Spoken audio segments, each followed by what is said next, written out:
Thanks, guys. Okay, so the Leprechaun Museum, we've just opened yesterday. I had this idea in 2003. We just finished a design show in London, and I suddenly popped into my head, leprechauns, what's it all about? So I started doing some digging, and thought maybe it's a Victorian invention, maybe it's something that Hollywood just cooked up. But the more I dug, the more I got to find out. The reason we put leprechaun and museum together, those two words, is because it causes a conflict. What can a leprechaun and a museum have in common? This is the reaction to leprechauns from the 60s, and this is the Minister for Tourism at the time.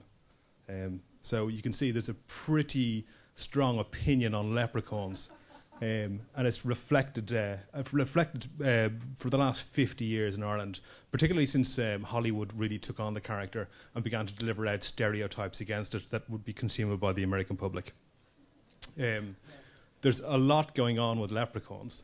I think part of the problem is that this is the kind of thing that Irish people are very much afraid of. You know, this is Nigel Farage. When we voted no to Lisbon, he said, well, I've got to say I'm Irish. How do I do it? I'll dress up as a leprechaun. Everyone will know what that means.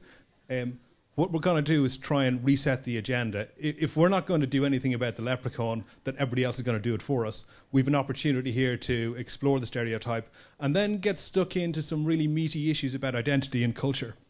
And we really are about the stories we tell ourselves.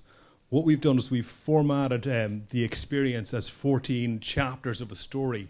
So we're taking you into different spaces. We're controlling those spaces, but we're allowing stories to develop out of those spaces. And it's really about modulating your experience as you go into those spaces and what you can achieve out of that.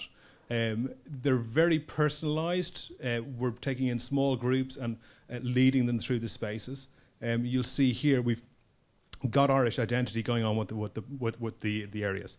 This is inside the first part, which is the tunnel, and this represents your transfer from the outside world to the world of the leprechauns, the world of mythology, the world of folklore, the world of identity and culture. Just the two kids playing inside the tunnel here. The tunnel gets smaller and smaller as you go into it, so it forces the perspective, and it changes your perception of what size you are relative to other people in the space. So as you move your position, your sense of perception changes. Going through it, what we're going to do here is we're putting in 45 minutes of entertainment, but within that, we're educating people. So if I can entertain you, I can educate you, and that's the main thing here. I can slide in that culture, that identity.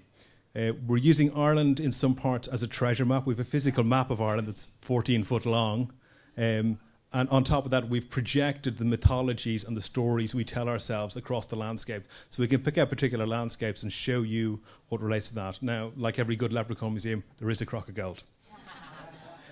You'll see here, it's just out of reach. That's a 14-foot diameter circle at 900 high, it's about this high. So you can almost reach it, but not quite get there.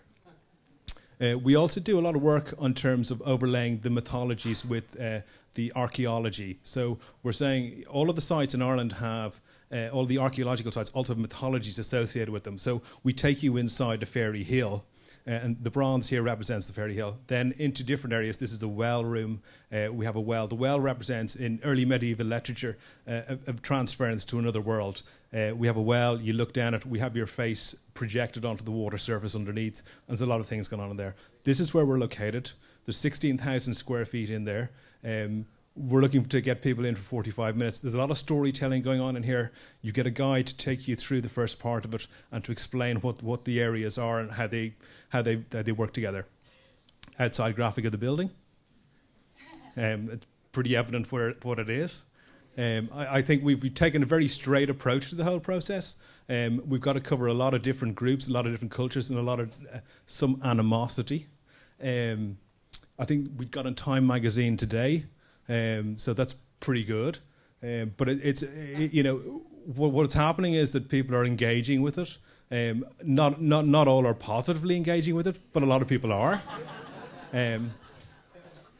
But we're asking you to step into another world, because really, if we're going to look at things, then we've got some of the oldest literature structures in Europe.